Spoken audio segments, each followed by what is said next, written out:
Vamos abrir as Escrituras na segunda carta de Paulo aos Coríntios,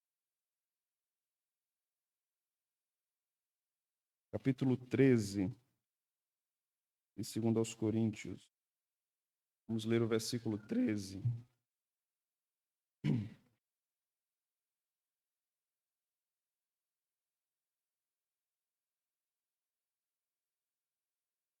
Nós vamos estudar hoje sobre a relação da Trindade com a evangelização dos povos. E na primeira parte dos nossos estudos sobre evangelização, nós estamos estudando propriamente a teologia da evangelização, como isso aparece nas Escrituras, como este assunto se desenvolve. Na última ocasião, nós vimos como se origina a grande comissão no Antigo Testamento, principalmente com os mandatos da criação. Mandato espiritual, mandato social e mandato cultural. Agora, nós vamos estudar um assunto extremamente importante, porque a missão, quando nós falamos da missão da igreja, antes de pensarmos nisso, na missão da igreja, nós devemos pensar na missão de Deus, que é o que chamamos de missio Dei. Missio, missão, Dei, Deus, né, em latim. Então, antes que a igreja tenha uma missão de alcançar os povos com a pregação do evangelho, Deus tem essa missão. Na verdade, a missão da igreja é estar inclusa na missão de Deus. Quem vai primeiro é Deus. Quem alcança os povos é Deus, né? Nós vamos estudar isso. Nossas irmãs que estão responsáveis pelas crianças hoje, convocam as crianças a irem lá para trás para o ensaio. Então, as crianças podem ir. Nós vamos ler 2 Coríntios 13, versículo 13. Esse é o nosso texto inicial. E tem relação com o que nós vamos estudar sobre este assunto.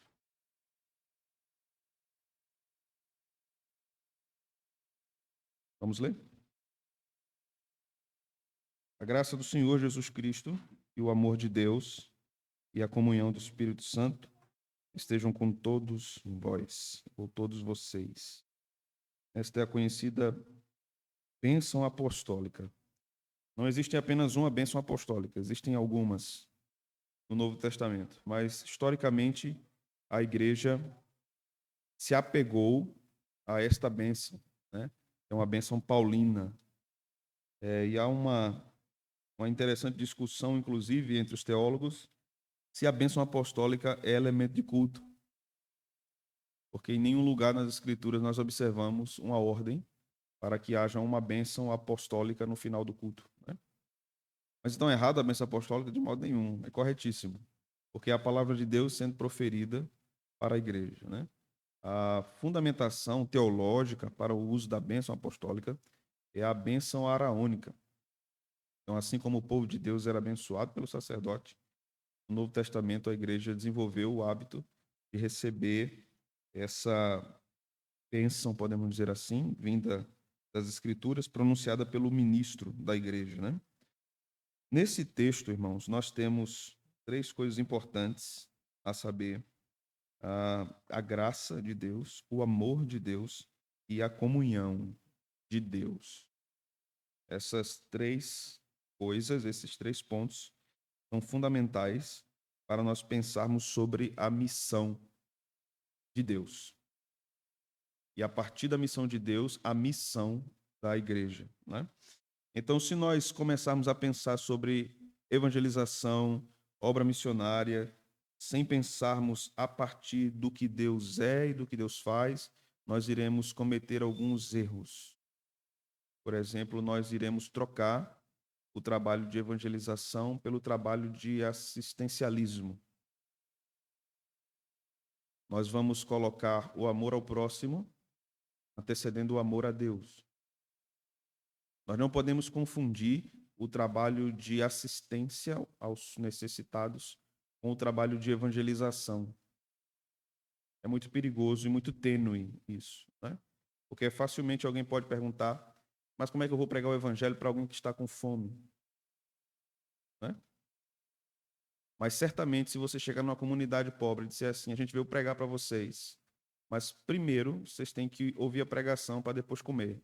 Eles vão parar para ouvir, porque eles querem comer. Então a igreja não tem que ajudar os pobres? Tem. Mas ela tem que entender que são coisas diferentes. É claro que quando nós ajudamos os necessitados, o amor de Deus é comunicado, né? A misericórdia de Deus é comunicada ao necessitado. Mas ninguém será salvo porque ganhou um prato de sopa, ou um prato de comida, ou uma roupa. Ou será salvo se ouvir a pregação do Evangelho. Então nós não podemos confundir as duas coisas. A missão da igreja, atente para o que eu vou dizer, viu?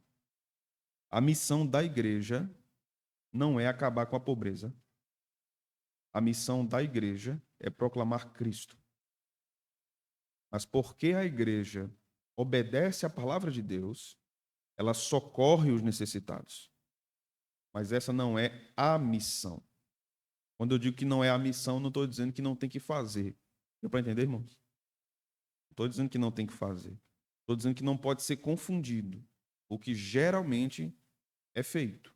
É claro que muitas vezes, quando estivermos realizando algum trabalho assistencial, nós vamos ter a oportunidade de evangelizar. Mas temos que ter cuidado para que isso não seja uma moeda de troca, uma barganha, não é? Nós vamos investigar esse texto e vamos compreender algumas coisas nele, porque esse texto mostra o trabalho de Deus na obra de salvação dos pecadores. E nós podemos e devemos observar aqui como Deus manifesta isso. Algumas coisas importantes sobre a ordem do que Paulo menciona. A primeira coisa é que a graça vem antes do amor no texto, né? Observe que a graça do Senhor Jesus Cristo e o amor de Deus Pai e a comunhão do Espírito. Algumas coisas aqui, rapidamente, para nós nos localizarmos. Quando nós pensamos a respeito da Trindade, algumas coisas rápidas para recapitularmos a doutrina da Trindade, mas que são fundamentais. Pensamos nas três pessoas que são o único Deus verdadeiro. Quando nós dizemos que três pessoas são o único Deus, será que é o mesmo dizer que três pessoas são três deuses? Não, não é o mesmo. Então, se eu disser que três pessoas são um único Deus, em termos racionais, é uma contradição? Sim. Por quê?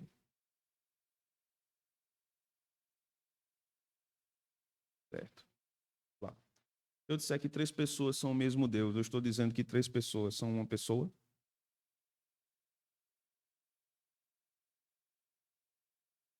Não.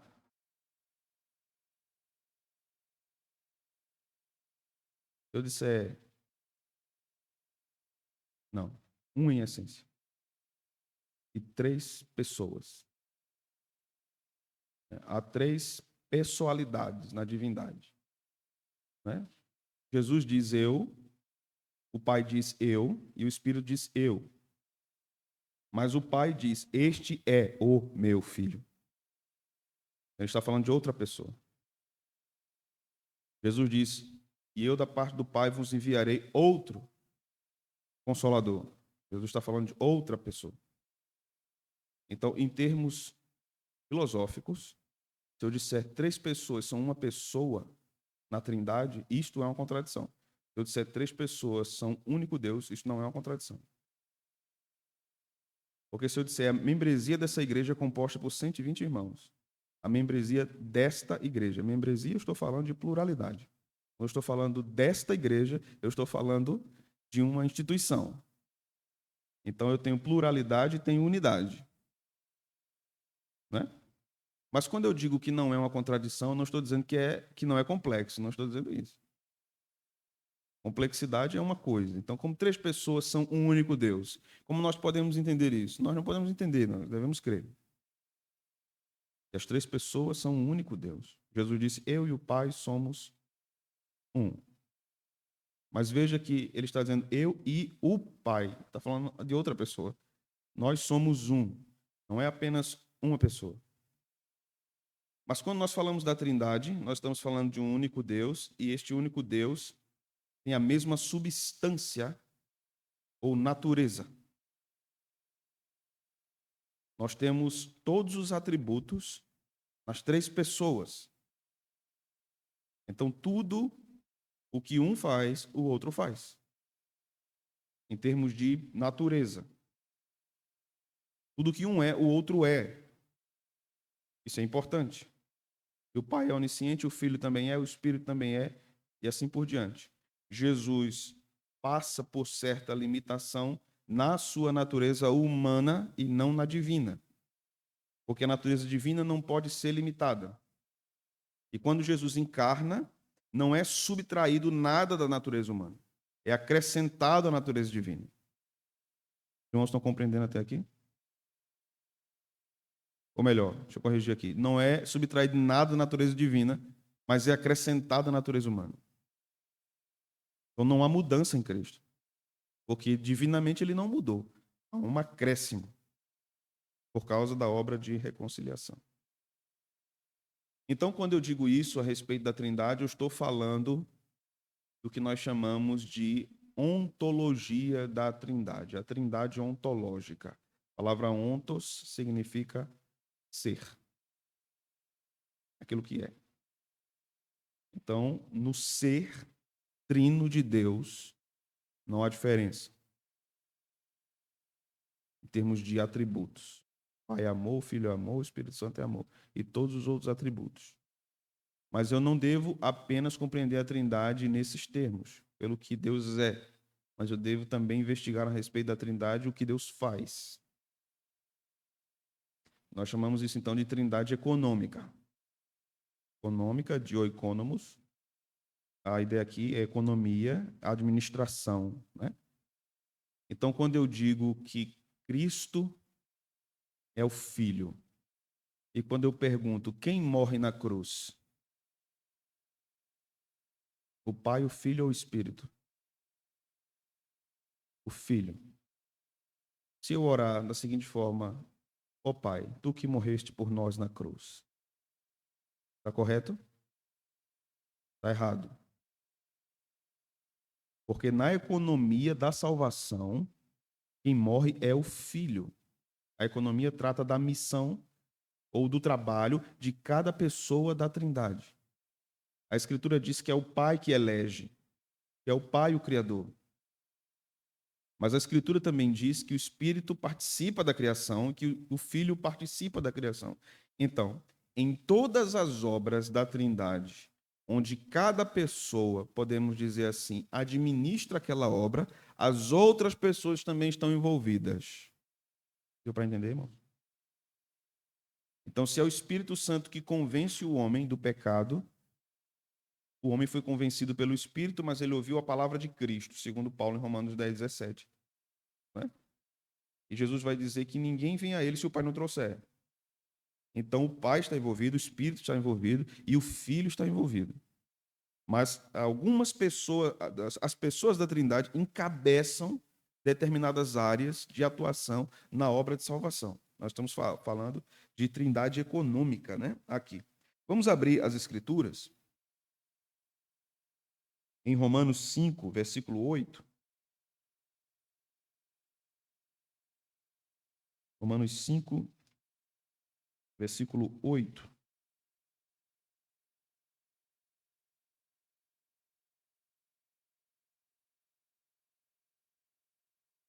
Na bênção apostólica que nós lemos, na bênção paulina, né? Nós lemos que Paulo fala primeiro da graça, depois do amor, depois da comunhão. E a ordem que Paulo está usando aqui é a ordem da salvação. Só é possível alguém desfrutar do amor de Deus por causa da graça que ele salva. Então, a graça que ele salva é que ele faz desfrutar do amor de Deus. Mas a graça que ele salva só lhe foi manifesta ao eleito por causa do amor de Deus. Ok? Eu só tenho comunhão com o Espírito Se a graça me salva e se eu sou amado de Deus. Não, eu não tenho comunhão com o Espírito. Não é possível alguém dizer, eu tenho muita comunhão com Deus, mas eu não sou crente. Né? Que é quando você escuta alguém dizendo, eu não sou crente não, mas eu tenho assim uma amizade com Deus, com Jesus. Não é possível. Alguém só está em comunhão com Deus ou experimenta a comunhão do Espírito se foi alcançado pela graça e se é amado de Deus. Então não é possível. Então aqui nós observamos inicialmente que a graça de Cristo é manifesta ao pecador para a salvação e Cristo é enviado ao mundo para salvar os pecadores. Aqui nós estamos falando da missão da Trindade. Quando falamos de missão, falamos em algo temporal, uma tarefa dada para ser cumprida, né? Então, Cristo vem para salvar a humanidade. Ele é enviado do seu Pai. Quando falamos o termo missionário, nós estamos falando de alguém que foi enviado. Mesmo significado da palavra apóstolo. Alguém que foi enviado. Então, quando nós lemos Romanos 5:8, nós percebemos aqui, mas Deus prova o seu próprio amor para conosco. Pelo quê? Pelo fato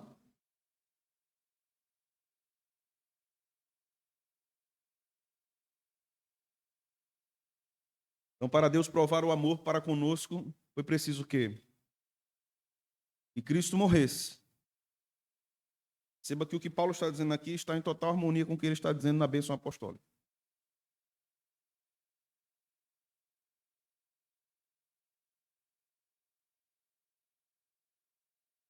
Sim, nós vamos chegar lá.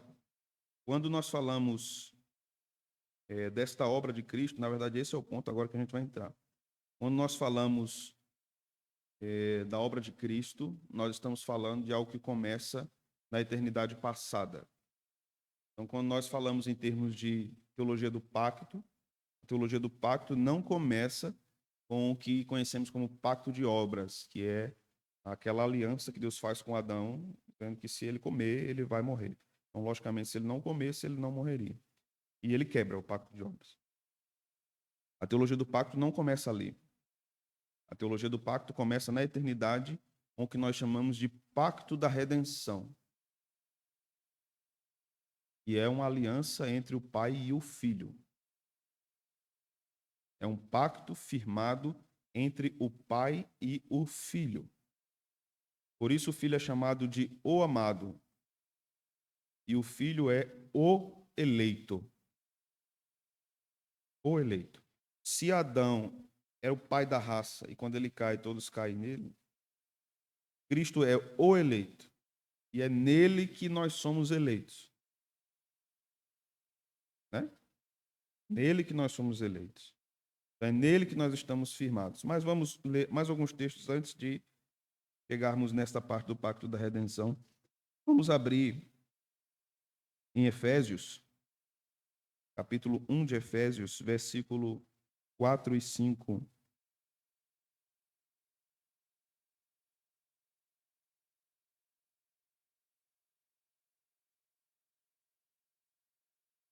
Nós vamos trabalhar muito com esse capítulo. Vamos voltar a Gálatas, mas esse texto precisa ser lido primeiro. 4 e 5 do capítulo 1 de Efésios. Antes da fundação do mundo, Deus nos escolheu nele. Em quem? Nele, quem é? Isso. Veja o contexto. Verso 3. Bendito seja o Deus e Pai de nosso Senhor Jesus Cristo, que nos abençoou com todas as bênçãos espirituais nas regiões celestiais em Cristo, antes da fundação do mundo. Deus nos escolheu nele, para sermos santos e irrepreensíveis diante dele. Em amor, nos predestinou para ele, para sermos adotados como seus filhos, por meio de Jesus Cristo, segundo o propósito da sua vontade. Fomos escolhidos nele, em Cristo, antes da fundação do mundo. Não é? adotados por causa de Cristo. Então, Cristo firma um pacto com seu Pai na eternidade. E ele viria e cumpriria toda a obediência e justiça devida ao seu Pai, que os pecadores não conseguiriam cumprir. Cristo firma uma aliança com seu Pai para salvar esses pecadores e diz ao Pai: eu vou. Cristo estava no estado de glória. Esta missão implicava no estado de humilhação. Ele encarnaria, tomaria forma humana, se humilharia para salvar esses pecadores. Cristo foi o primeiro missionário transcultural, porque ele sai do estado de glória e penetra na cultura humana para salvar os pecadores.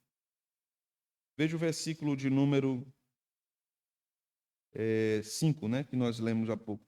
Nos predestinou, em amor nos predestinou. Aqui, nesse versículo 4 e 5, geralmente nós interrompemos a leitura do 4, né, simplesmente dizendo, para sermos santos e irrepreensíveis diante dele em amor.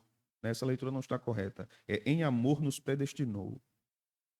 Então, a predestinação está baseada em quê? No amor de Deus. A predestinação está baseada no amor de Deus. Então, em amor nos predestinou para ele, para sermos adotados como seus filhos por meio de Jesus Cristo, segundo o beneplácito. O que é beneplácito? É propósito, né? Propósito. Parece nome de remédio, né? Me dê um beneplácito, por favor. Me dê 2 caixas de beneplácito. Propósito. Propósito aqui pode ser tranquilamente traduzido como decreto. Decreto. Então, segundo o decreto da sua vontade. Porque a ideia de propósito aqui é finalidade. Então, Deus fez isso com uma finalidade, para alcançar algo. Então, nos mostra isso, que a eleição é fundamental também para a obra missionária. A doutrina da eleição é importante para a obra missionária. Vamos ler Gálatas 4. Sim, pode falar, Sandra.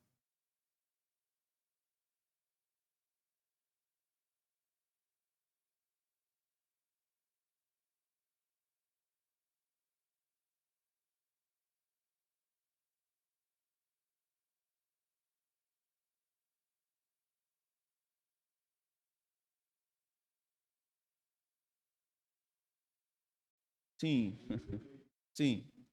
Fomos eleitos em Cristo. E, na verdade, a gente tem que ter... Podemos afirmar isso, mas temos que ter determinados cuidados, porque, embora a igreja seja a esposa de Cristo, na volta de Cristo, Cristo devolve a sua esposa para o seu pai, né? A ideia ali é: eu terminei. Ela está aqui. Mas a ideia é justamente essa, de esposo e esposa. A ideia de Deus criar Eva e trazer ela para Adão, e entregá-la a Adão, a mesma ideia de que a igreja vai a Cristo porque é dada pelo Pai. A mesma ideia do casamento de Isaac, não é? E a esposa, a noiva, é entregue a ele, encontra-se com ele, né? Aquilo pode prefigurar o encontro de Cristo com o seu povo, com a sua igreja. Então, sim, em alguma medida, a igreja é um presente para Cristo. Agora, Cristo tem uma missão de consertar, né, algumas coisas nessa caminhada aí dessa irmã, que o Senhor, o Pai, deu a ele para ele casar-se com ela, né? Vamos ler Gálatas 4, 6 e 7. Esse texto vai nos mostrar algo interessante agora em relação ao Espírito e ao que trata da comunhão com o Espírito, né? Nós já vimos que a graça se manifesta através da obra de Cristo, e quando isso se manifesta é fruto do amor, e por causa desta graça manifesta, a igreja agora, uma vez amada anteriormente na eternidade, desfruta do amor do Pai. Ela não é mais só o alvo do amor do Pai. Depois que é alcançada pela graça, ela é receptora do amor do Pai. O Pai não deseja apenas amá-la, Agora, ele manifesta diretamente esse amor a ela por causa de Cristo. Agora, a gente precisa investigar a questão da relação da comunhão do Espírito. Ali, o Espírito é o Espírito Santo. Paulo vai falar sobre isso em Gálatas 4, 6 e 7. O texto vai dizer: e porque vocês são filhos, Deus enviou o seu Espírito, o Espírito de seu Filho ao nosso coração. Quem é o Espírito do Filho? Espírito Santo. O Espírito Santo é chamado de Espírito de Cristo, Espírito do Filho, Espírito de vida, Espírito Santo, Espírito da verdade. Essas são várias formas de tratar o Espírito Santo. Então, Deus enviou o Espírito de seu Filho ao nosso coração. Isso é um cumprimento do que Jesus falou em João 14 e João 16. E eu, da parte do Pai, vos enviarei outro Consolador. A ideia de outro ali, a palavra outro no grego ali, outro Consolador, é outro como eu. Como eu sou para vocês, ele será para vocês. Então, a presença do Espírito com a igreja é a presença de Cristo com a igreja. O Espírito estando com a igreja, Cristo está com a igreja e o Pai está com a igreja. Se o Espírito não estiver, nem o Filho, nem o Pai está. Então, é engraçado, né? Porque alguns nos acusam, por exemplo, igrejas reformadas não crê no Espírito Santo. Se a gente não crê no Espírito Santo, a gente não tem nenhuma das três pessoas. Porque só temos as três. Se não temos uma delas, não temos nenhuma delas. Então, Paulo vai dizer aqui: Deus enviou o Espírito de seu Filho ao nosso coração, e esse Espírito clama, Abba, Pai. Abba, Pai. Assim você já não é mais escravo, porém filho. E sendo filho, também é herdeiro de Deus. Né? A palavra Abba é uma palavra aramaica e é uma palavra carinhosa para pai. Né? Ela pode ser traduzida como paizinho. O pai era o Abba. A mãe, na cultura judaica, aprontava na Páscoa toda a casa, preparava comida, acendia as luzes, né? Não nossas luzes, né? Mas as luzes com fogo. E o pai chegava, sentava-se à mesa para comer com a sua família e invocava o nome do Senhor. E os seus filhos estavam ao redor da mesa. O pai cuidava dos seus filhos por meio da palavra de Yahvé, ensinando a palavra e dando a eles também a comida para que eles se alimentassem. O pai era aquele que cuidava, abraçava e amava os seus filhos. Essa é a figura do Abba aqui. A diferença do tratamento que é dado aqui por Paulo é muito interessante, porque um escravo não podia chamar o seu senhor de Abba. Ele tinha que chamar o seu senhor de senhor. Ele era um escravo. Só quem podia chamar o senhor de Abba, o pai de Abba, eram os filhos. Nem mesmo os escravos podiam chamar o senhor de Abba. Nem mesmo os escravos que trabalhavam dentro da casa podiam chamar o senhor de Abba. O que Paulo está nos ensinando é que Deus, que é Abba, chamou os escravos para dentro da casa e disse: vocês são agora meus filhos amados. Isso por causa do meu filho que morreu por vocês. Então, o Espírito clama ou nos leva a dizermos Abba, ou seja, ele nos leva para termos comunhão com o Pai. Isso é extraordinário. Ele nos leva para perto do Pai, para os braços do Pai. O que isso quer dizer para nós em termos de evangelização, em termos missionários? Que não é possível um trabalho eficaz que comunica a graça de Deus, que comunica o amor de Deus, mas que despreza a igreja. A comunhão a qual o Espírito leva o convertido é a comunhão com o Espírito na igreja. Na igreja. O Espírito tem comunhão com cada um de nós, mas na igreja. Porque a igreja é o ajuntamento destes salvos. Então, como eu posso dizer, eu amo a Deus e tenho comunhão com Deus, mas eu odeio aqueles que o Espírito tem juntado para amar a Deus? Não é coerente amarmos ao noivo e desprezarmos a noiva. Não é coerente dizermos eu amo o marido, mas eu odeio a esposa. Você gosta? Se alguém dizer a você, eu gosto demais de tu, agora teu esposo, eu odeio aquela criatura. Presta para nada. Você vai ficar aborrecido. Então, como alguém pode dizer a Cristo, eu amo-te, mas eu não quero estar no meio do teu povo? O Espírito nos traz, então, efeito imediato da obra missionária. Igreja. Igreja. Deus não nos chamou para abrirmos ONGs. Estou falando de igreja e missão da igreja, viu? Não estou falando da missão individual, vocação individual de cada crente. Deus não nos chamou para abrirmos ONGs. Deus não nos chamou para dispensarmos volumosos gastos de dinheiro com entidades filantrópicas. Deus nos chamou para evangelizarmos o mundo. Agora, ele pode chamar cristãos individuais para tudo isso. Um grupo de cristãos numa congregação pode dizer, nós vamos começar um projeto social, um projeto filantrópico para crianças carentes ou coisas dessa natureza. Cristãos individuais. Mas a missão da igreja é avançar na proclamação. E Deus pode juntar as duas coisas, né? Essas iniciativas de cristãos individuais com o avanço da igreja. O que precisamos ter cuidado é uma igreja ficar extremamente preocupada com o trabalho filantrópico e ela abandonar a missão evangelizadora, se preocupando apenas com aquilo. Eu fui pregar numa igreja há alguns anos, no começo do meu ministério, que era uma igreja plantada numa região praieira, com o objetivo de alcançar surfistas. E ela caminhava com um ministério voltado para isso. Ela não tinha parede. Era meia parede. E ela tinha um projeto social com crianças e tudo mais. Então, ela não tinha parede, ela não tinha porta, ela não tinha banco. Porque a ideia era que quando os surfistas viessem, colocava a cadeirinha. Então, era para ser o mais simples possível ali, porque a missão era alcançar os surfistas daquela região. Resultado, aquela igreja morreu. Porque a missão da igreja não é alcançar uma parcela da sociedade. A missão da igreja é alcançar toda a sociedade. Surfista, não surfista, diabético, cego, pobre, rico, todo mundo. A igreja não foi chamada para ter uma parcela, não. A gente vai evangelizar somente os ricos. Não. Nossa igreja é uma igreja de universitários. Eu já vi isso também. O propósito da nossa igreja é alcançar universitários. Então, com o tempo, o que aconteceu com essa igreja?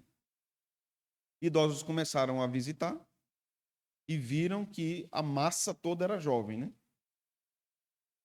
E começaram a dizer, nosso lugar não é aqui. Então o tempo foi passando e aquela igreja não tinha idosos.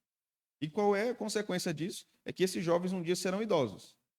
E se essa filosofia permanecer, esse povo vai para onde? Vai para outra igreja? Fazer uma igreja dos idosos? Vamos abrir uma congregação só para os idosos? Né? Pois é. Outras famílias começaram a chegar, que não eram idosos, mas um povo já amadurecido, 40 anos, por aí. Cadê os idosos? Porque uma igreja sem idosos é preocupante. Como uma igreja só com idosos é preocupante. A igreja tem que ser composta por crianças, por jovens, por idosos, de gente de todo tipo. Então, a missão da igreja é alcançar a todos. A todos. Então, Deus nos livre de sermos taxados ou rotulados de alcançar apenas um grupo. Não vou para aquela igreja que é uma igreja de rico. Não é uma igreja de pobre. Igreja é lugar de gente que foi salva. Se é rico ou se foi pobre. Se você ler a Epístola de Tiago, você vai ver isso. A gente não pode dar certos privilégios a alguém que tem mais dinheiro e desprezar alguém que tem menos dinheiro. A igreja é o povo de Deus. Na igreja você vai encontrar um irmão que teve apenas o 2º grau completo dando aula na escola dominical para um doutor ou um pós-doutor em ciências médicas. A igreja é assim. A igreja é desse jeito. Você vai ver alguém muito rico servindo aos irmãos pobres da igreja. Você vai ver médicos engajados em trabalhos para socorrer os vulneráveis da comunidade onde a igreja está instalada. Essa é a vida da igreja, né? Então, esse texto nos mostra os efeitos da obra da Trindade em termos missionários. Mas eu queria ler um texto com vocês em Apocalipse 7, do versículo 9 ao versículo 17.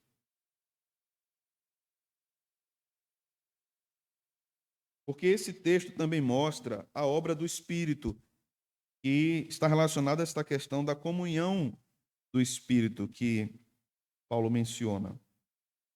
Apocalipse 7, 9 a 17. Está aqui na frente, nós vamos ler juntos, de modo alternado. Veja. Depois destas coisas vi e eis grande multidão que ninguém podia contar, de todas as nações, de onde mais, irmãos? Tribos, povos e línguas, em pé. Onde? Diante do trono, diante do Cordeiro, vestidos de vestes brancas, com ramos de palmeira nas mãos. Lembra a festa dos tabernáculos, né? E clamavam com grande voz, dizendo: o que é que eles diziam?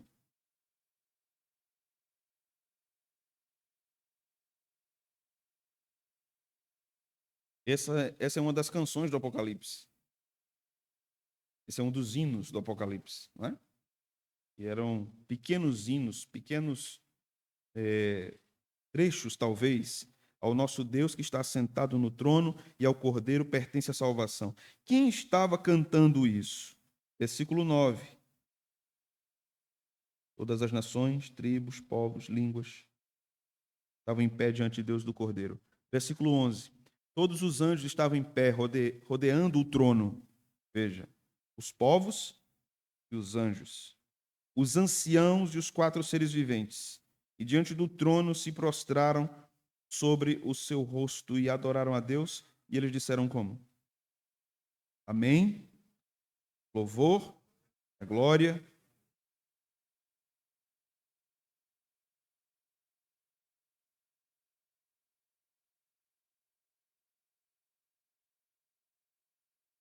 Amém. Um dos anciãos tomou a palavra e me perguntou: quem são e de onde vieram estes que estão vestidos de branco? Respondi: o Senhor sabe. Então ele me disse: estes são os que vêm da grande tribulação, e lavaram suas vestes e as alvejaram no sangue do Cordeiro. Por isso estão diante do trono de Deus e o adoram de dia e de noite no seu santuário. E aquele que está sentado no trono estenderá sobre eles o seu tabernáculo. Jamais terão fome, nunca mais terão sede. Não cairá sobre eles o sol, nem qualquer outro calor forte, pois o Cordeiro que está no meio do trono os apacentará e os guiará para as fontes da água da vida, e Deus lhes enxugará dos olhos toda lágrima.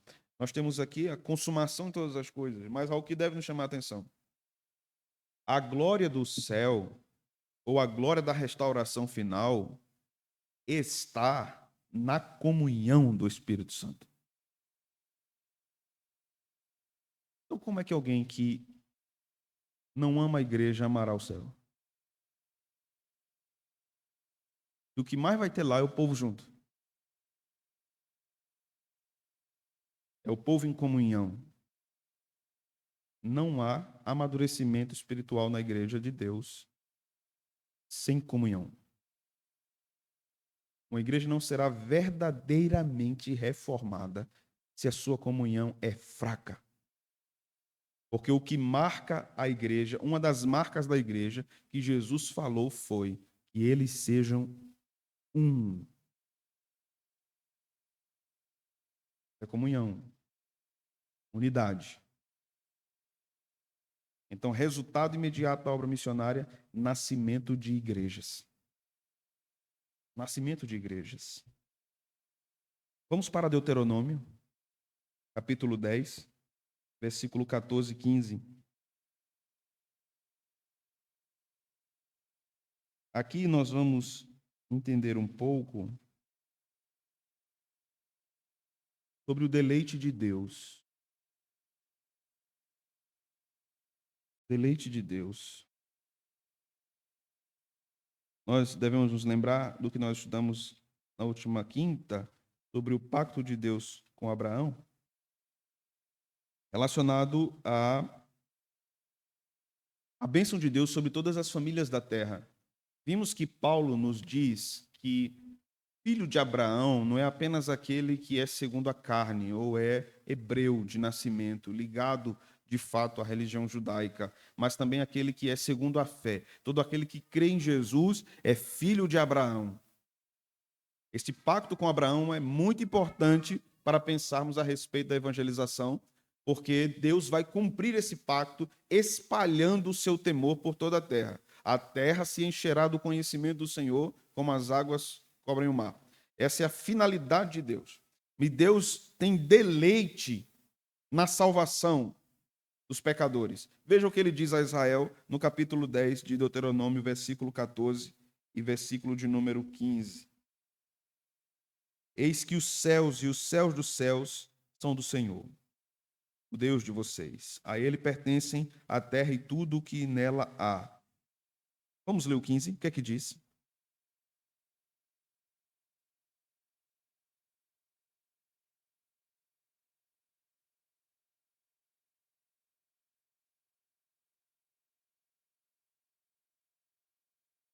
Veja que interessante. A tradução revista e corrigida vai traduzir afeiçoou por deleitou-se. Então a ideia lá fica: Deus, o Senhor, se deleitou com seus pais para os amar, e a vocês, descendentes deles, ele escolheu. Percebe como está? Isso aqui é maravilhoso, irmãos, porque aqui nós temos embutido nesse texto a bênção apostólica. Deus tirou o povo do Egito com mão forte, manifestação de graça. E essa graça sempre se manifestou por meio de Cristo, mesmo no Antigo Testamento. Manifestação de graça. Deus amou esse povo, por isso os escolheu. Deus tirou esse povo do Egito, isso é um símbolo de salvação. Deus se deleitou nisso, Deus se alegra nisso, Deus tem prazer na salvação e Deus tem prazer na igreja. Agora imagine só, Deus tem prazer em nós.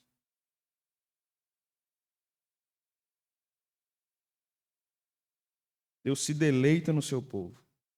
Aí você se pergunte aí, eu mereço mesmo isso? Mas sabe por que é possível? Por causa do Filho. Por causa do pacto de redenção. Porque no pacto de redenção o Filho diz ao seu Pai: eles estarão em mim. O que eu faço é para benefício deles. Então, por isso que o texto bíblico vai dizer que o Filho intercede por nós. Não é? Ele ora por nós. E o que será que o Filho pedirá a nosso favor e o seu Pai não responderá sim? Nada. A nossa oração é falha e Deus pode dizer não, a nossa, mas a do Filho não, irmãos. A do Filho não. O Filho não pede algo para se deleitar nas suas vaidades, porque o Filho não tem vaidades. As orações do Filho são infalíveis. Elas não podem errar. E ele intercede por nós. Então, quando o texto vai nos dizer aqui que Deus se deleitou em amar o seu povo, que Deus escolheu aquele povo, e aqui, em um dos poucos momentos do Antigo Testamento, de modo tão claro, Deus vai dizer que amou os eleitos de Israel. Eu amei vocês. Agora, observe. Veja só o verso de número 15. Mas o Senhor se afeiçoou tão somente aos pais de vocês para os amar, e a vocês, descendentes deles. Ele escolheu do meio de todos os povos, como hoje se vê. Portanto, circuncidem o coração, verso 16, e deixem de ser teimosos, pois o Senhor, o Deus de vocês, é o Deus dos deuses, o Senhor dos senhores, o Deus grande, poderoso e temível, que não trata as pessoas com parcialidade, nem aceita suborno. Em outro lugar, Moisés vai dizer: não havia nada em vocês que encantasse o Senhor, que atraísse a visão do Senhor. Ele resolveu amá-los. E esta obra resulta em quê? Está diante de nós, num povo, comunhão do Espírito Santo. Num povo. Deus está falando com um povo que foi tirado do Egito. Deus fez uma promessa a Abraão, mas tirou um povo do Egito. Graça, manifestação de amor, comunhão do Espírito Santo com a igreja. Com a igreja. Nenhum cristão pode caminhar sozinho. Agora vamos para um outro ponto que é extremamente importante para nós considerarmos, que é o pacto da redenção. Eu quero ir com os irmãos para Gálatas novamente, versículo 3 a 6 do capítulo 4 de Gálatas.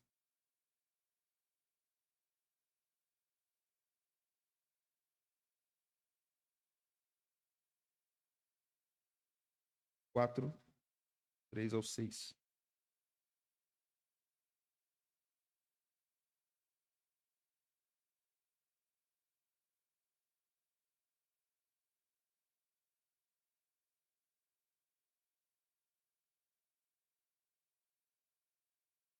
Assim também nós, quando éramos menores, estávamos escravizados aos rudimentos do mundo. Mas quando chegou a plenitude do tempo, Deus, o que foi que Deus fez, irmãos? Enviou o seu filho, nascido de mulher, nascido sob a lei. Para quê? A fim de que recebêssemos a adoção de filhos. Verso 6.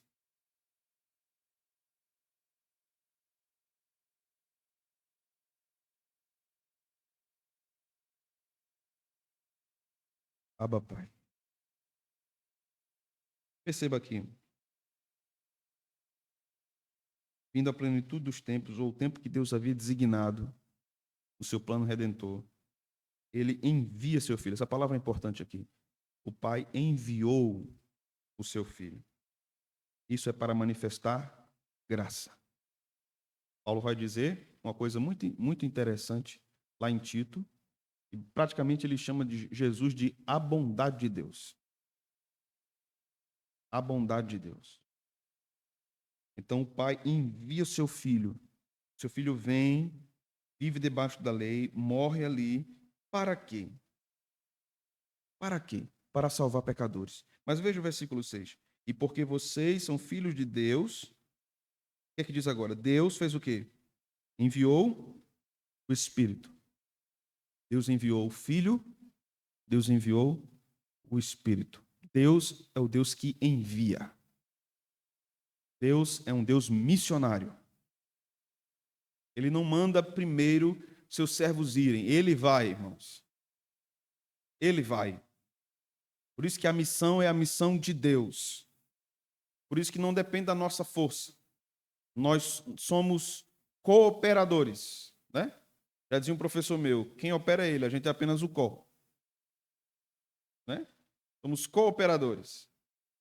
Nós estamos na missão de Deus. Deus envia o Filho, Deus envia o Espírito para salvar pecadores.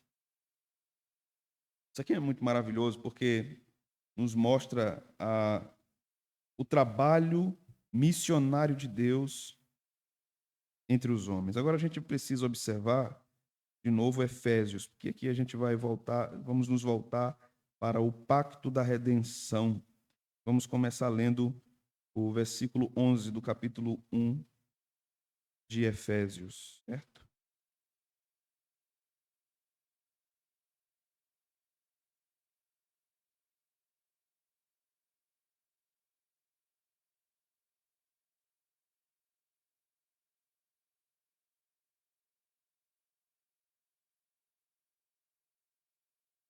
Versículo 11 vai nos dizer: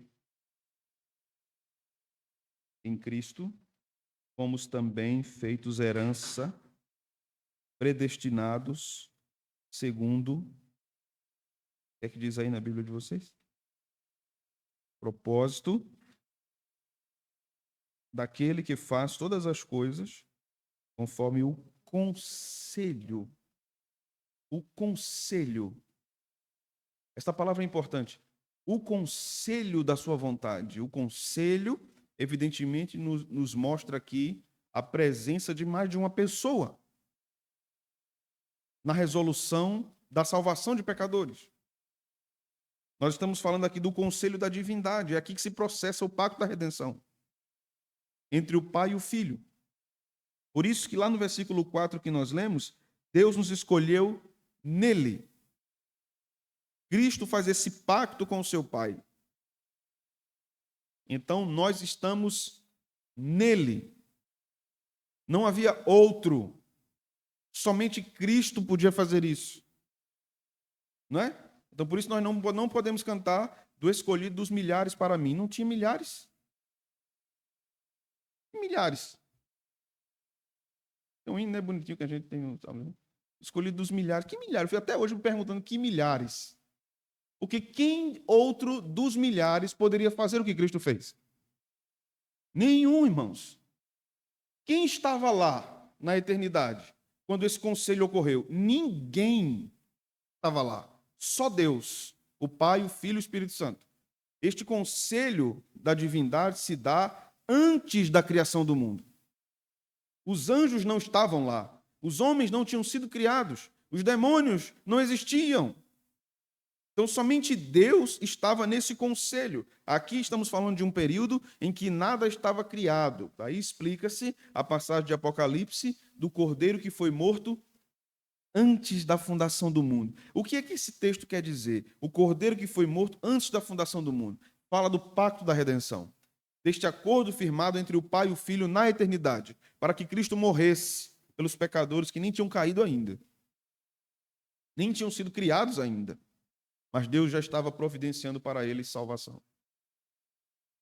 Não existíamos ainda. Deus já havia determinado a nossa salvação em Cristo. Este é o pacto da redenção.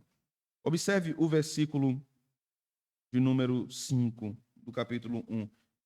Em amor nos predestinou para Ele, para sermos adotados como seus filhos, por meio de Jesus Cristo, segundo o beneplácito da sua vontade, o decreto da sua vontade.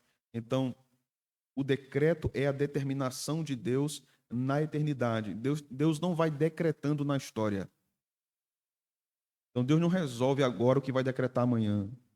Está tudo decretado. Antes da fundação do mundo já estava. Nós falamos de decretos, mas na verdade nós temos o decreto. O decreto, que contempla todas as coisas.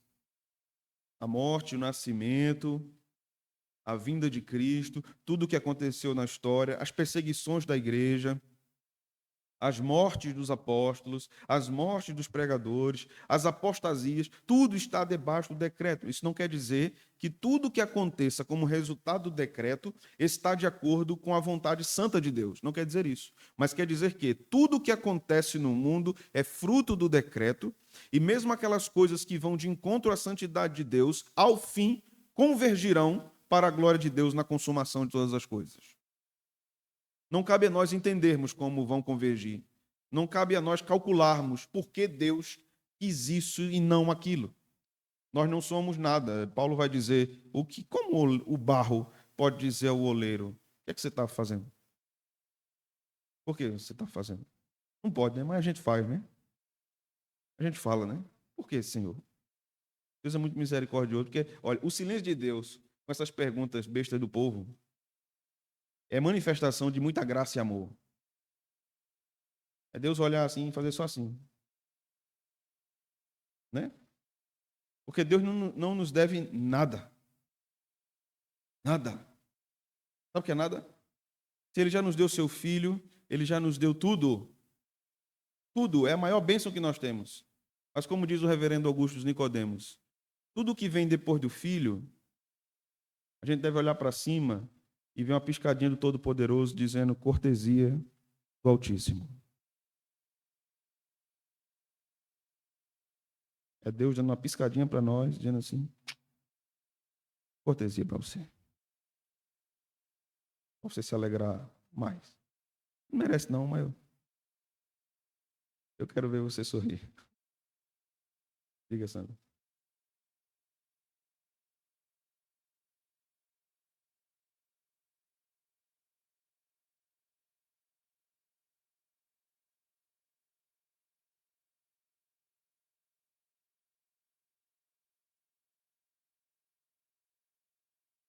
Uhum. Há duas formas. A primeira de entendermos é de afirmarmos que Deus decretou todos os nossos pecados. E Ele tem algum propósito santo, justo e bom que a gente não entende e não sabe para onde vai nos levar. Exceto a eternidade. O segundo entendimento reformado é o seguinte: que é muito interessante. Não afirma que Deus decretou os nossos pecados, mas que nos Deus decretou não impedir determinados pecados. Porque nós já temos a liberdade para pecar. Os irmãos entendem? Já está na nossa natureza pecaminosa. Já temos a inclinação total para o pecado, por isso a depravação total. Então, quando nós pecamos, onde está o decreto? O decreto está em Deus ter decretado não nos impedir. Isso faz com que Deus não seja culpado do pecado. Nós somos culpados. Os irmãos entendem? Agora, nós não podemos fazer qualquer bem sem Deus. O que nós fazemos é porque Ele decretou o bem. Então, Ele é a fonte de todo bem. Né? Essa posição clássica, reformada, o calvinismo clássico, é muito útil na discussão a respeito desse assunto. Porque não coloca sobre Deus a responsabilidade dos nossos pecados. Mas nós somos responsáveis pelos nossos pecados. Aí vai andar lado a lado a soberania de Deus e a liberdade humana. Então, se Deus... E por que Deus decretou não me impedir? Somente Ele sabe, né? Mas a culpa é sua, não é dele. Alguém se apegar ao decreto para pecar está promovendo uma heresia diabólica. Não, eu não tenho como abandonar isso não, porque Deus decretou que eu ficasse fazendo isso. Esse não é um entendimento reformado e muito problemático. Isso destrói a igreja.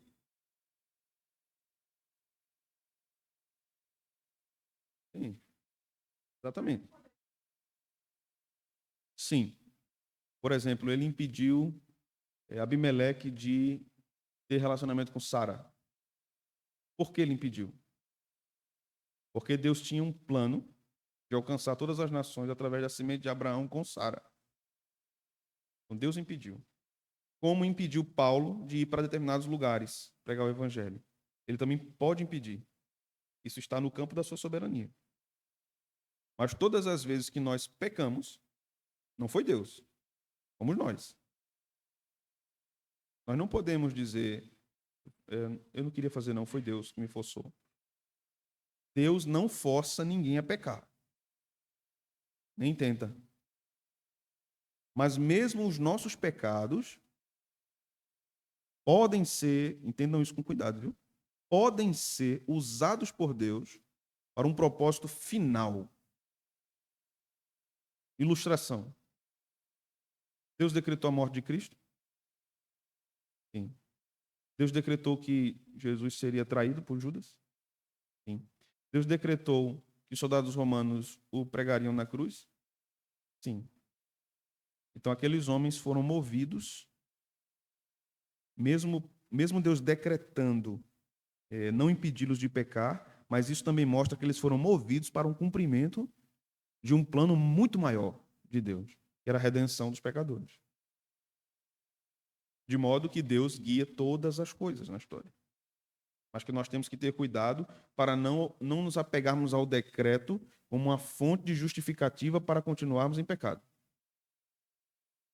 Não podemos pensar dessa forma. É absurdo, na verdade, pensarmos dessa forma. Alguma pergunta, irmãos, até aqui?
Exatamente isso. É exatamente isso. Deus pode decretar, não me impedir de pecar, mas através do meu pecado, que Ele sabe que eu vou cometer, cumprir os seus planos. Deus sabia que Adão ia pecar. Ele podia ter impedido? Sim, não fez. Mas Deus tinha um plano maior. Por exemplo, como é que a gente pode ilustrar isso? Se Adão não tivesse pecado, Deus nunca manifestaria graça e misericórdia aos homens. Mas ele tinha esses atributos. Então Deus tinha um propósito muito maior. Então é essa forma que a gente precisa lidar com o decreto e com a responsabilidade humana. E termos muito cuidado para não fazermos de Deus o autor do pecado. Isso é uma heresia. Não defendida pela teologia reformada. Em nenhum momento da história foi defendida pela teologia reformada. Um teólogo contemporâneo chegou com essa conversa, mas ele sofreu um pouquinho na mão dos outros que deram resposta a isso. Né? Ok? Alguma pergunta, irmãos, até aqui? Tranquilo? Vamos abrir a palavra de Deus lá em João.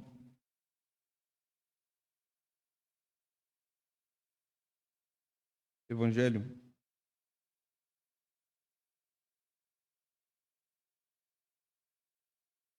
João.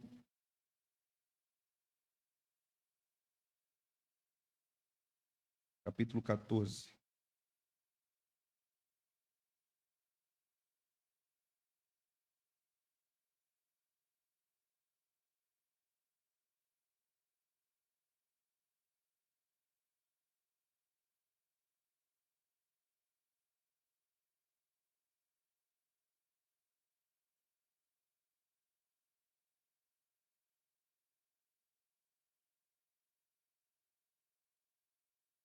Versículo 26. Mas o Consolador, o Espírito Santo, que o Pai enviará em meu nome, esse ensinará a vocês todas as coisas e fará com que se lembrem de tudo o que eu lhes disse. A gente deve atentar aqui para a palavra enviar. Nós também já vimos em Gálatas, né?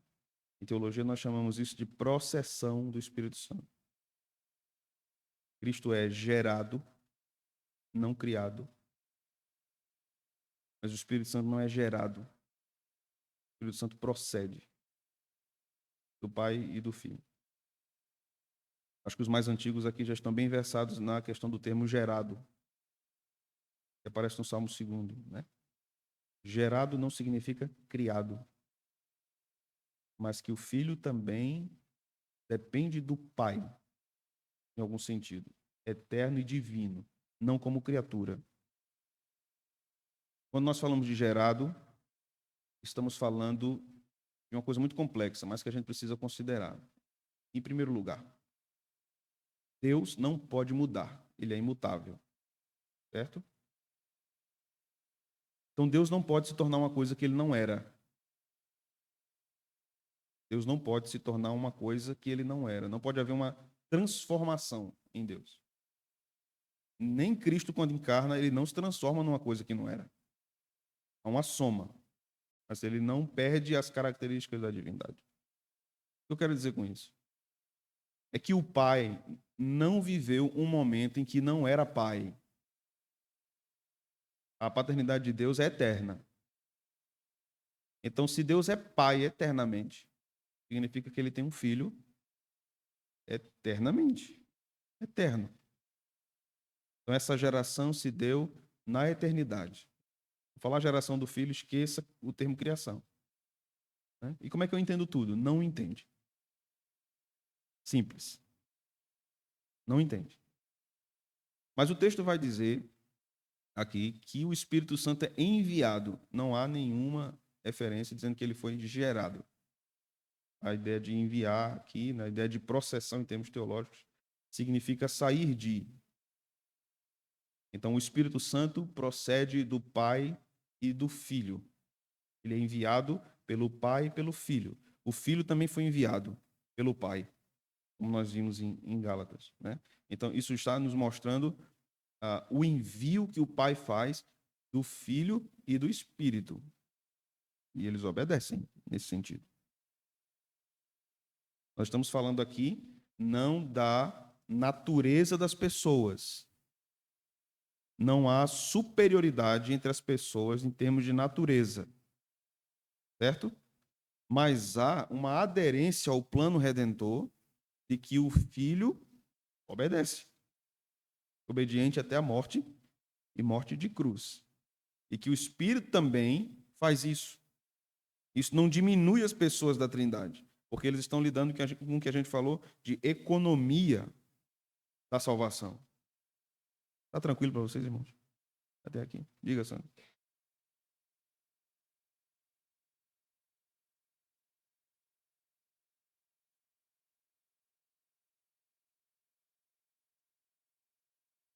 Ele é eterno. Exato. O Espírito é eterno e é uma pessoa. Né? Ele não é o amor de Deus. Né? Não é uma energia, não é uma força. Né? Ele é uma pessoa. Sim, ele comunica o amor de Deus porque ele é Deus. Mas ele também é eterno. E ele segue este fluxo da missão divina de salvar pecadores na história. Né? Então, como o Espírito Santo se relaciona com a evangelização? E aqui a gente vai caminhar para o final, né, agora.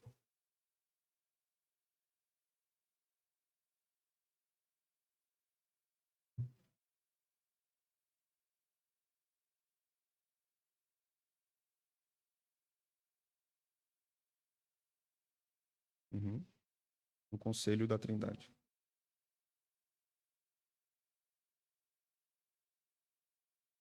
Sim,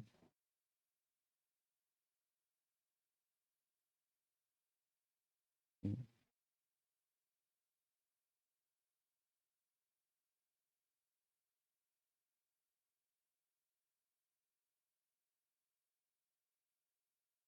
sim, sim. Muito claro.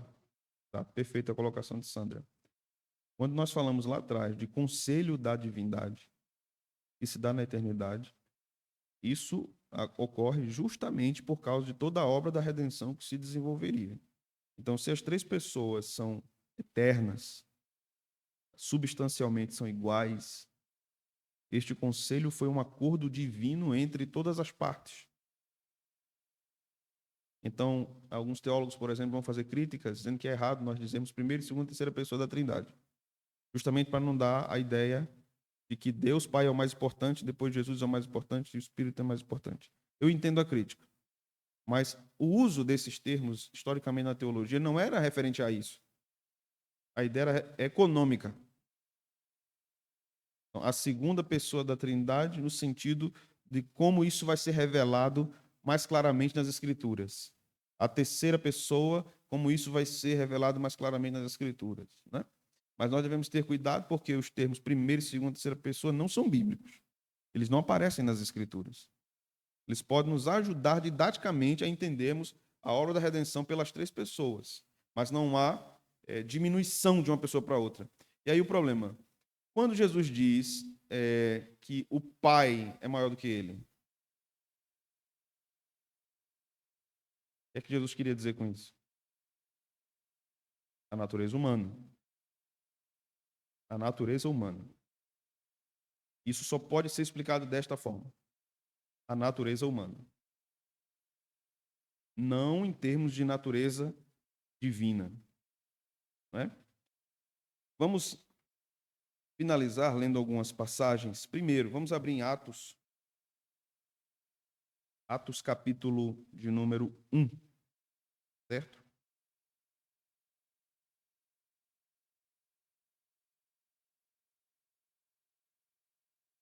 Nós já consideramos que o Espírito Santo é quem convence o homem do pecado, da justiça e do juízo. Isto, então, faz com que o espírito esteja imediatamente ligado à obra de evangelização, né? Imediatamente. Porque você pode ter o melhor discurso, você pode ter preparado suas referências bíblicas, você pode andar com a colinha dentro da Bíblia, né? Pecado, Jesus, salvação, igreja, Bíblia, né? Ali dentro da sua Bíblia. Mas se o Espírito Santo não convencer, não agir no coração do pecador, não há conversão ali. Ele tem que agir. Mas o Espírito Santo se envolve com a obra missionária. A partir desse texto, nós vamos perceber algumas questões importantes. Veja o versículo 5 de Atos 1. Porque João, na verdade, batizou com água, mas vocês serão batizados com o Espírito Santo dentro de poucos dias. Batismo com o Espírito Santo aqui, nós já sabemos o que é, nós estudamos isso. Não tem a ver com a segunda bênção. É o sinal físico de falar em línguas, como uma evidência da segunda bênção. Batismo com o Espírito Santo se dá na conversão, é o selo de Deus sobre o crente. Então, o crente não é selado quando ele fala em línguas. Ele é selado quando ele é convertido, porque o selo é um sinal de pertencimento. Um crente não vai pertencer a Deus somente quando ele fala em línguas lá na frente. Ele pertence a Deus quando ele é regenerado. Então, a promessa de Jesus era que o Espírito Santo virá. Vocês serão batizados com o Espírito Santo. Está falando da transformação, da regeneração. Mas veja o versículo 6. Então, os que estavam reunidos com Jesus, lhe perguntaram: será este o tempo em que o Senhor irá restaurar o reino de Israel? Jesus respondeu: não cabe a vocês conhecer tempos ou épocas que o Pai fixou pela sua própria autoridade. Mas vocês vão receber poder ao descer sobre vós o Espírito Santo, e serão minhas testemunhas, tanto em Jerusalém como em toda a Judéia e Samaria até os confins da terra. Nós estamos falando aqui agora de plenitude do Espírito Santo, de enchimento do Espírito Santo. Não estamos falando mais de batismo. O Espírito viria e eles seriam batizados. E eles seriam cheios do Espírito Santo para proclamar a vontade de Deus aos povos. Então, o Espírito é tanto aquele que regenera, como aquele que dota a igreja de poder para a pregação. Veja como o Espírito Santo está totalmente envolvido com a evangelização. Porque sem o Espírito Santo, a igreja não poderá jamais fazer uma obra de evangelização que corresponda à glória de Deus. Né? Nós vamos observar também um texto importante lá em 1 Pedro 1 e 2. Vá comigo para lá. 1 Pedro 1 e 2.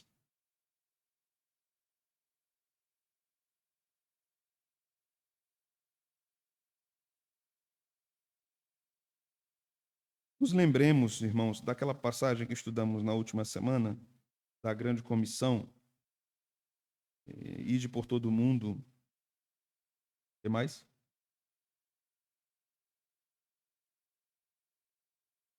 que mais? Fazer discípulos, né? Não tem lá também?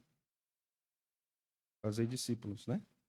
Quando nós lemos lá em Mateus 28, devemos observar que o imperativo, eu falei semana passada, né? O imperativo não está no id, no grego. O id, para nós, é um gerúndio. Indo, façam discípulos. O imperativo está em façam discípulos. A missão da igreja é fazer discípulos. Por isso que eu disse que é difícil pensarmos na obra missionária como simplesmente irmos, vamos para um lugar, vamos evangelizar e nunca mais a gente vai lá na vida. Porque a ordem é façam discípulos. Eles devem pregar e devem, a ideia é essa, plantar igrejas, cuidar daquelas pessoas, ensiná-las ali. Percebemos então que o Espírito Santo está completamente envolvido nisso. Porque em Atos 13, não vamos ler por causa do tempo, em Atos 13, Deus separa Paulo e Barnabé e é o Espírito Santo que chama. O texto diz lá, o Espírito Santo chama Paulo e Barnabé.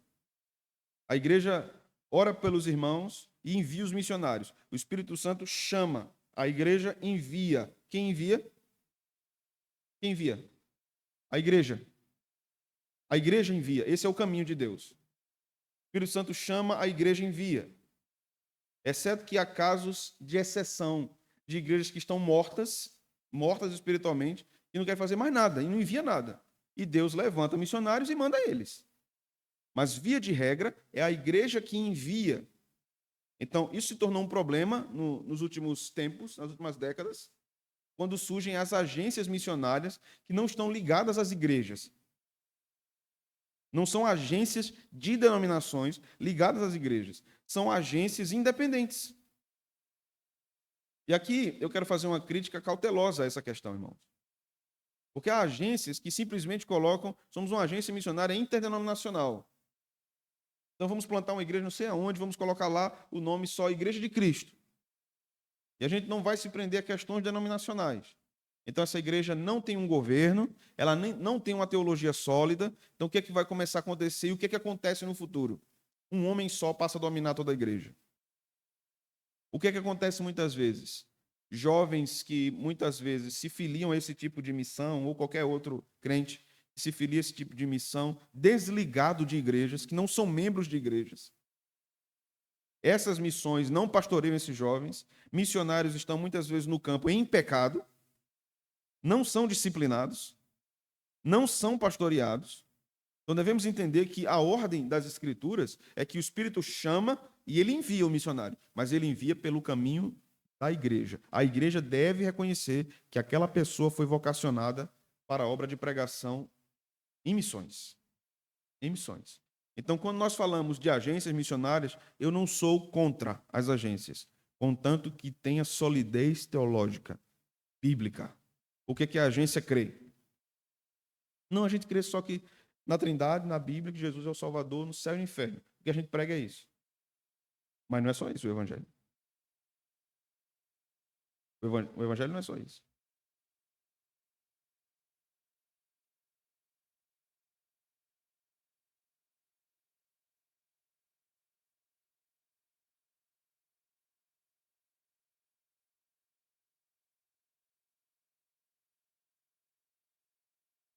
Hare Krishna, tá vendo? Pronto. Eu conheço uns que foram para a Europa e viraram ateus. Não tinham supervisão pastoral. O outro lado da história, uns que têm igreja, e a igreja acorda com a missão em enviar o missionário e não acompanha o missionário. Existe muito isso também. O missionário fica abandonado lá, muitas vezes depressivo, passando muitas dificuldades, e ele não é pastoreado. Então, uma igreja que envia deve ser uma igreja que cuida. Uma igreja missionária não é apenas uma igreja que manda, ela é uma igreja que cuida, em todos os termos, do missionário que está no campo. Mas existem esses casos de muitos se perderem, né? Então, ligando a obra do Espírito ao indo, façam discípulos, batizando, ensinando, né? Esses verbos vão aparecer lá em Mateus 18, na grande comissão. Nós vamos perceber a participação do Espírito nisso. O Espírito chama, Atos 13, o Espírito envia, a igreja vai e continua indo. Pelo trabalho do Espírito, a igreja faz discípulos. João 16, 13. E ele vos guiará em toda a verdade. João 17. Santifica-os na verdade. A tua palavra é a verdade. É o Espírito que faz esse trabalho por meio da igreja. Então a igreja faz discípulos. Não estamos falando aqui de catequese, da preparação para o batismo. Estamos falando da igreja conduzindo novos cristãos a Cristo. O discipulado não é um trabalho de uma sala, de uma classe. O discipulado é um trabalho da igreja. A igreja vai conduzindo a pessoa a Cristo. O crente conduz o outro e vai junto com ele, né? Ele não apenas aponta. Ele vai junto. Jesus está ali, vamos para lá. Vamos seguir Jesus aqui. Nós estamos juntos, seguindo Jesus. Esse é o trabalho discipulado. O trabalho de catequese também é apontado na grande comissão. Ensinando. Ensinando. Então, ensinando o quê? A palavra, a doutrina. E é o Espírito Santo que faz isso. E quando o Espírito faz isso, aí nós vamos ler 1 Pedro 1 e 2 agora. Né? A gente vai parar por aqui. Eleito segundo a presciência de Deus Pai. O que é que diz agora, irmãos?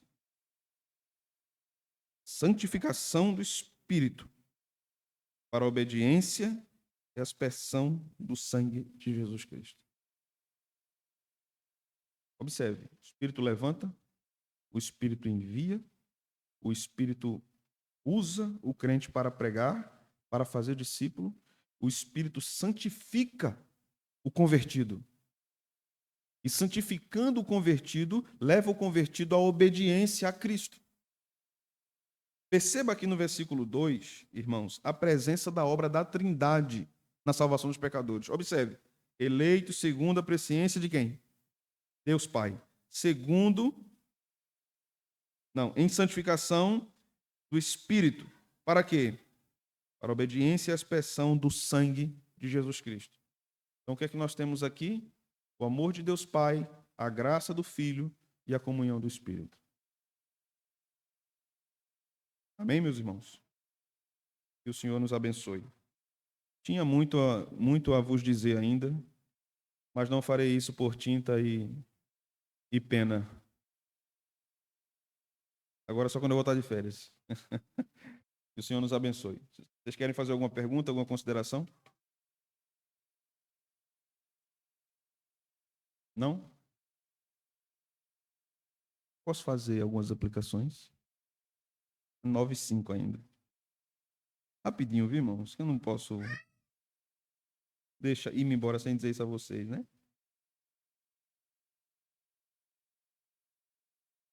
Em primeiro lugar, Deus é a origem da obra evangelizadora. Tudo começa nele e tudo volta para ele. Ele começa o processo de evangelização e missões e isso é para ele. Porque dele, por ele, para ele são todas as coisas. Meus irmãos, se Deus está totalmente engajado na evangelização dos povos, o que justifica a igreja ser indiferente a isso? O que justifica não estarmos preocupados em compartilhar o evangelho? Se Deus, desde antes da fundação do mundo, está totalmente envolvido em alcançar pecadores. O que justifica não nos envolvermos? Já vimos na última ocasião que não podemos nos apoiar em respostas como eu não tenho dom para isso, eu não fiz uma faculdade de teologia, um seminário para isso, eu não conheço nenhuma pessoa que não seja crente, né? Essas são desculpas que caem por terra. Então, por que nós não nos envolvemos com a obra de evangelização? Também não podemos justificar isso não é porque lá na igreja não tem uma campanha evangelizadora. A igreja é a campanha evangelizadora. A igreja é. Em todos os lugares. Não podemos pensar em missões e evangelização como uma programação, mas como um estilo de vida. Deus nos dará inúmeras oportunidades durante uma semana para compartilharmos o evangelho. E por que nós não fazemos isso? Em terceiro lugar, estudar sobre a ação de Deus na história de missões, na história de evangelização, na história de salvação. E é um sinônimo que estamos preocupados em sabermos o que Deus quer de nós e como Deus está envolvido na salvação de pecadores. Precisamos estudar sobre o que a Bíblia diz sobre isso. Estudando o que a Bíblia diz sobre isso, nós teremos sólido fundamento para desenvolvermos na nossa vida, na nossa igreja, uma boa teologia de evangelização que nos envolva com esse trabalho. Em quarto lugar, devemos aprender e ensinar sobre como é importante toda a igreja estar atenta à obra evangelizadora de Deus e como ele nos coloca como participantes disso. É muito fácil a gente se preocupar apenas com as nossas contas, com os nossos problemas, com as nossas doenças e não nos envolvermos com o que Deus quer que nos envolvamos. É muito fácil estarmos hiper ocupados com as demandas da nossa vida e dizermos, isso aqui eu deixo para depois, isso aqui eu deixo para depois, isso aqui eu deixo para depois. Devemos orar, meus irmãos, pela conversão dos povos, mas também devemos dizer, eis-nos aqui, Senhor. Envia-nos. Envia-nos. Devemos orar para que tenhamos um avivamento no meio da nossa igreja, no meio do nosso povo, de irmãos e irmãs e digam: eu quero dedicar minha vida à obra de evangelização entre os não alcançados. Eu quero evangelizar tribos não alcançadas. Eu quero evangelizar a África. Eu quero evangelizar nos bairros ao entorno da igreja. Nem todos serão chamados para ir a outro país, outra cidade, outro estado, mas todos nós fomos chamados para pregarmos o evangelho da graça de Deus. Conhecendo melhor o nosso Deus, nós também conheceremos de modo mais profundo a sua vontade para a igreja. A igreja é o baluarte da verdade. Que Deus nos ajude. Vamos orar? Senhor, obrigado por esta noite. Ensina-nos a tua palavra, ensina-nos o teu querer, move-nos, enche o nosso coração de desejo de compartilhar o evangelho. Ensina-nos o que a tua palavra diz sobre isso e que nossas convicções sejam solidificadas para que o nosso trabalho para o Senhor seja bem fundamentado nas Escrituras. Leva-nos em paz para os nossos lares, que nossa igreja seja uma igreja grandemente envolvida com a evangelização. Em nome de Jesus nós oramos assim. Amém. Deus nos abençoe, meus irmãos.